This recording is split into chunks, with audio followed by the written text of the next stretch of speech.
The Last Day by T. Robin Kentner. Hell probably won't be much hotter than this, Kramer thought as he stared intently at the snapshots arrayed on his desk. The building management, apparently for energy reasons, turned off the air conditioning on weekends, and the heat had risen through the building to the point where, here, on the 11th floor, it was smothering. It mottled Kramer's broad, fleshy face with patches of red, caused sweat to run down his flanks under the open-necked dress shirt, made him feel like he was breathing scorched cotton. The suite was Saturday silent, save for Kramer's labored breathing and the murmur of someone's neglected radio playing easy listening music in one of the other offices. He tried to focus on the snapshots. Newborn faces, crawling faces, toddler faces. He shuffled and rearranged them like puzzle pieces. He squinted down through weary eyes at the backgrounds, trying to find clues. This one had to be Debbie, no doubt about it. But was this one Davy or Tom? The little reddish faces blurred and began to look alike. Ignoring the rest of the packing work he had to do, Kramer grabbed more snapshots out of the box on the floor next to him and spread them out, turning them right side up, scanning the faces. They defiantly blurred into a single, unidentifiable one. Finally, he made a sound between a growl and a moan and sat back from the desk, almost in a trance, panting heavily. Suddenly, she was there before him, seeming to fill his office. He looked up at her numbly. He'd heard or seen nothing of her approach. She was erect, staring emptily, wearing a blue two-piece suit and unseasonably heavy black dress shoes. In the silence, she sat down on the well-worn wood visitor's chair in one fluid movement. Then she jerkily clenched her hands together and shivered. God, I'm cold. Amherstburg, the past. Tricia jerkily clenched her hands together and shivered. God, I'm cold. Kramer's car sat next to the bridge where Sibley Road crossed the river. The near bank began just at the right side of the car and plunged steeply down drifts of snow to the ice-choked water. The far side of the river was invisible, obscured by the driving sleet that came down in parallel, solid ranks, occasionally twisted into imp-like gyrations by gusts of frigid wind. The car's residual heat was fading, but Kramer didn't notice, thanks to his usual lunch of rusty nails chased with beer. Tapping the steering wheel impatiently, he said curtly, "Should have worn your coat." "I barely caught you as it was. You ran out of the office so fast. I thought you were going to leave me standing there in the parking lot," she laughed nervously. "Did Hopkins see you leave?" "Who cares? I'm through as of tomorrow. What's he going to do, fire me?" He thought, come on, let's get it over with. The light was fading fast. An occasional car whooshed past on the slushy road. In the distance to their right, where the reddish sun made its pathetic last stand, the ugly towers and stacks of the Axle factory loomed. Gradually, the windshield fogged, then iced over. Kramer stared straight ahead, seeing nothing, but aware that Tricia was looking down at her fingernails, lips pursed, figuring out how to approach it. She said quietly, "When do you leave for Cincinnati?" "Sunday. Job starts Monday." He didn't bother to conceal the harshness in his voice. "And Elaine's staying?" He leaned his head back and laughed, squinting. Oh, boy, was she ever. And who could blame her? If there were a Purple Heart for wives, Elaine would win it with oak leaf clusters. Not that he'd ever confessed about Tricia. He wasn't that dumb. He'd observed Lenny Bruce's dictum to lie and keep on lying. But at the end, it had made no difference. Not after the drunken binges and all-night parties, the foreclosures and repossessions and disconnects, the screaming and throwing and poisonous arguments, the terrified, bewildered faces of the small children looking frantically back and forth from parent to parent. Tricia took his arm. He barely felt her hand through his thick coat and numb skin. He moved away.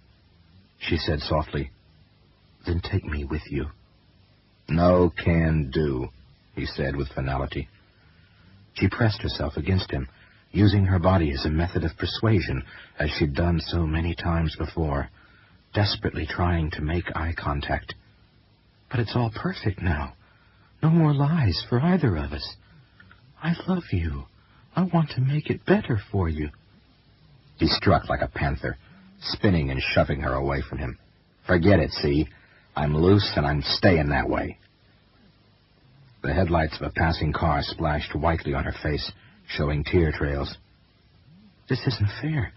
I've played the game your way for months now, sneaking around secret meetings, waiting for hours just to protect you and your job and your marriage."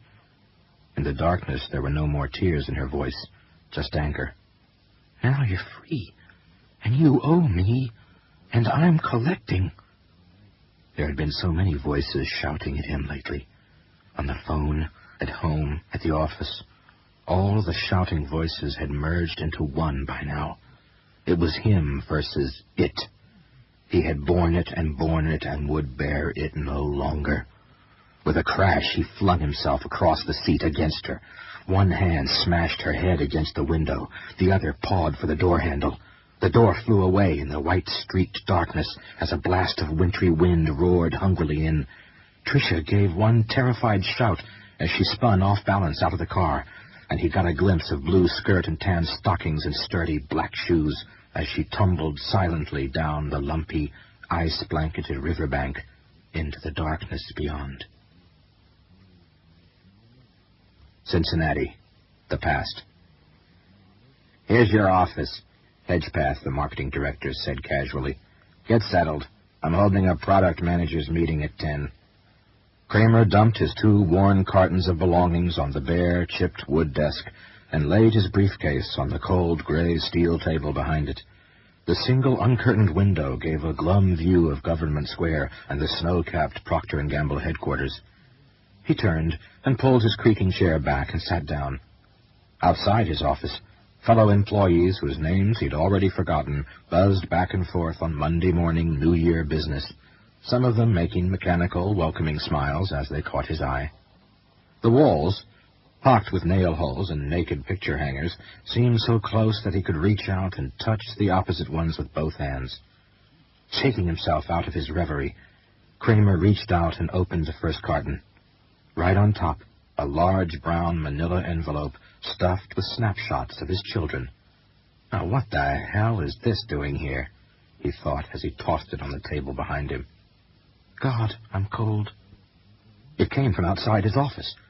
Kramer went dead still, then rose uncertainly. The voice spoke again, saying something indistinguishable. He strolled out of his office and went around the corner. The voice issued from behind an orange acoustic divider. Kramer hurried around to the entrance and peered in.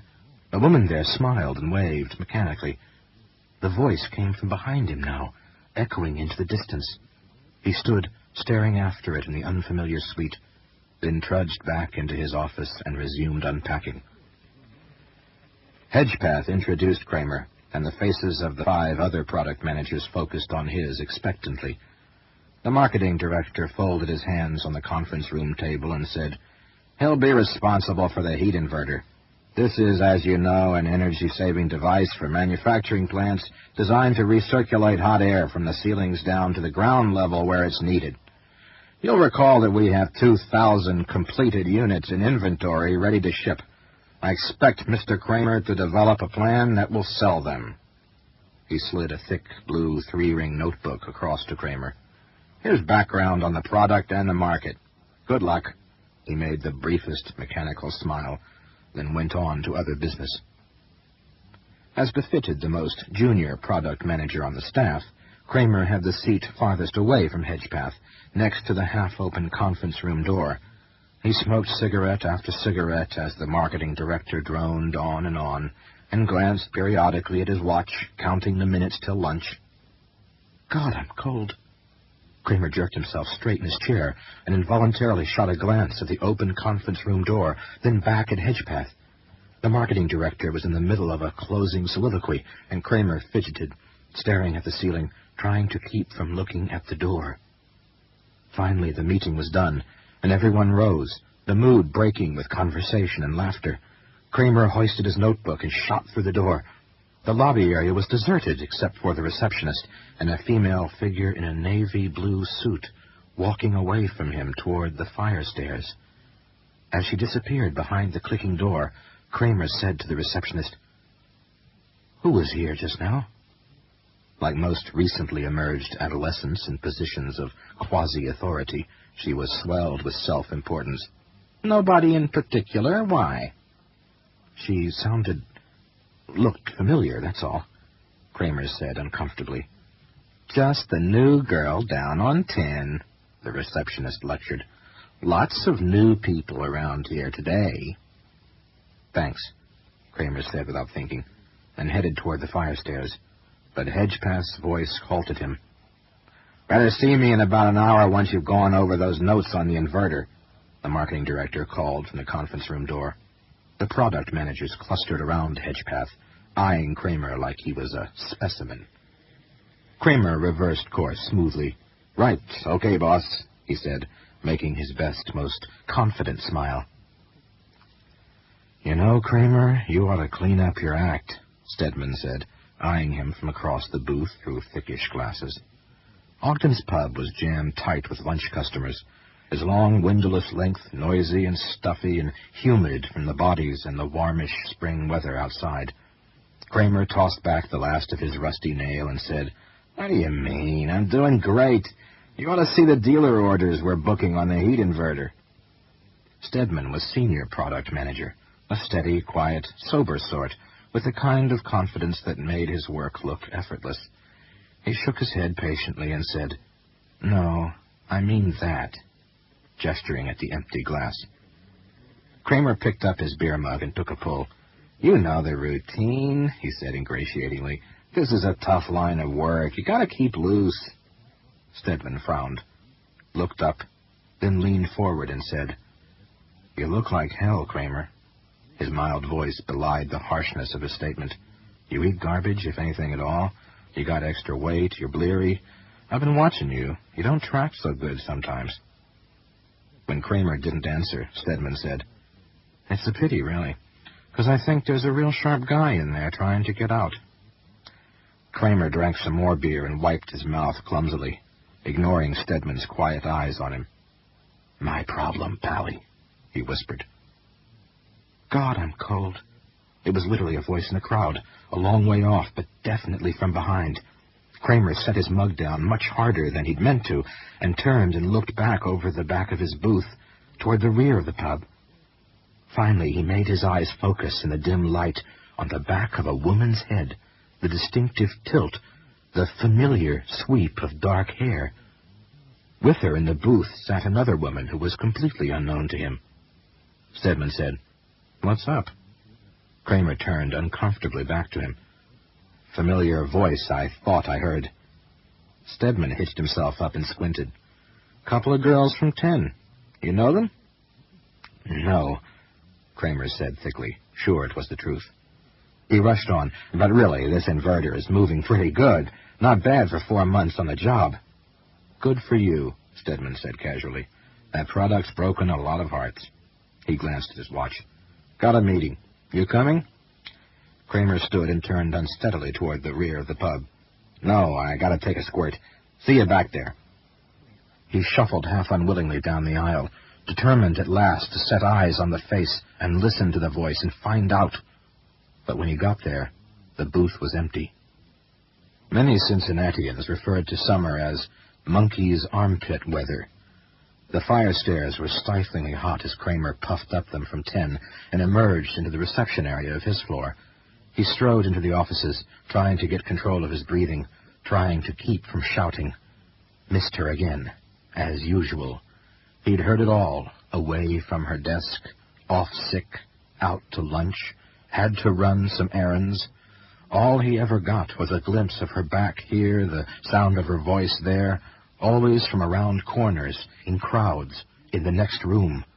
Once He was sure he even passed her car going the other direction on Fort Washington Way.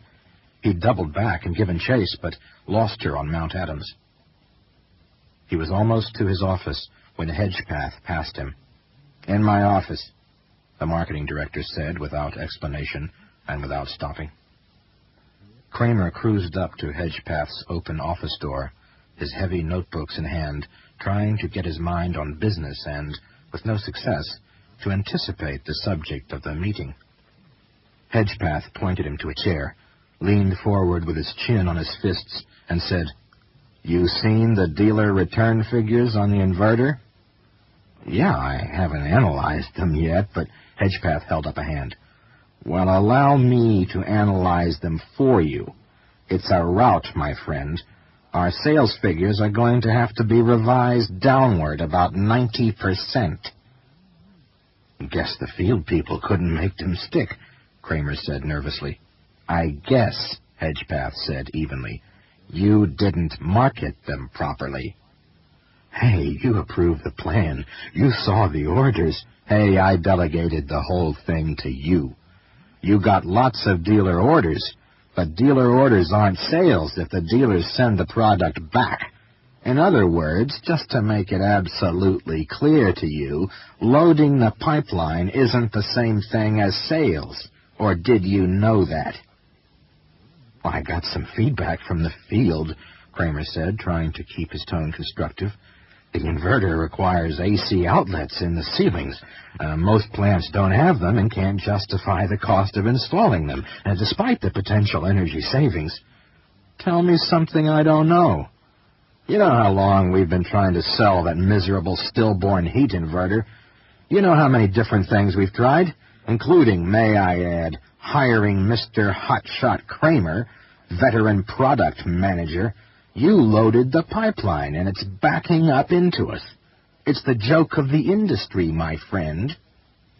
Kramer wanted to explode, to accuse Hedgepath of sandbagging him with a worthless product and to protest the unfairness of judging Kramer's ability on this effort alone. But the best he could do was to sputter weakly, I did the best I could." Hedgepath smiled grimly and shook his head. "That's loser talk. The bottom line is all that matters. The guy who sleeps the workday away and sells the product is a hero. The guy who puts in 18 hours a day and fails is, for lack of a better word, fired." Kramer's arms and legs felt leaden. His pulse raced. He felt an unbelievably hot flash start at his neck and flow in waves over his face. He stared dully at Hedgepath, barely comprehending his next words. "I want you off the premises right now. Tomorrow's Saturday. You can come back in and collect your stuff." He turned away and stared out the window. Kramer sat there a long time before he could get up and leave.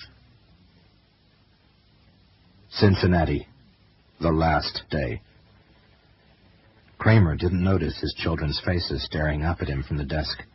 His throat was so dry he could barely swallow. He squinted through sweat-moistened eyes at the woman. She stared at him from a great distance, rubbing her hands together as if they were frozen.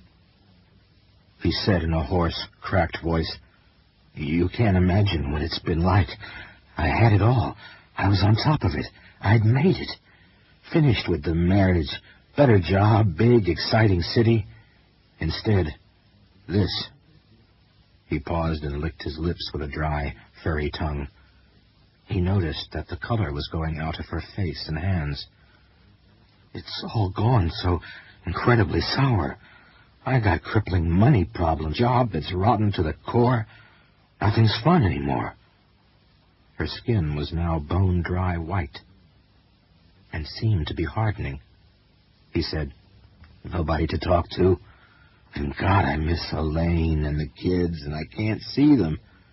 And now I'm fired. I got nowhere to go and no one to be with." He looked at her dark, staring, expressionless face. "I'm so glad you came anyway, despite what I did." Her convulsion nearly made him jump. It was a savage, palsied shaking, as if the woman were penetrated to the core by incredible cold. Her breathing became rapid and shallow and rasping.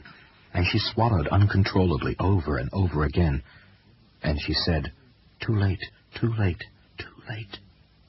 Her eyes rolled up in their sockets, and her clothes became damp and dirty, then went white with a coating of unclean ice. "Too late, too late, too late," came the voice, way back and almost gone. Kramer pitched forward on his desk. It was as though someone had grabbed his shirt front and yanked him down. His chin bounced on the hard wood with a crack. His legs bounced and jerked. He gasped and choked, and then he lay still, eyes frozen open. Cincinnati, the present. "Mr. Hedgepath?" asked the frizzy-haired older woman in her whining yet commanding voice. "Yes, Greta. There's no word on Patricia." "Who?" "Patricia, the new dark-haired girl on 10. Though Greta didn't mention it, she took some grim pleasure from the nickname the other girls had hung on Patricia, the Spook. "Her apartment is empty, and she left no forwarding address." "So she ankled. Big deal. Hire somebody else." Greta held up a yellow piece of paper. Sometimes you had to explain everything. "Where shall I send her final check?" "How about the circular file? She leaves without notice. She takes her chances." Greta put a chubby hand up and leaned on the doorframe. The natural-born gossip in her aroused. "Don't you think it's odd? You wouldn't think a person would just up and leave the day before payday, at least not without getting her check. Any other decisions I can make for you, Greta? I'm busy." "Well, who wasn't?" She brought her hand down. Yes, as a matter of fact. Mr. Kramer's office? I suggest we leave it empty for a while until the memory of, the event fades a little." "It's an office, not a historical site. Have it ready by the 10th. That's when the new heat inverter product manager starts." "Very well." Greta trudged away from the office, absently fanning herself with a check. Her feet were tired and sore. Never any satisfaction from anybody. First this one complains, then that one wants something. Now she'd have to figure out whether to fix or replace the carpet in Kramer's office.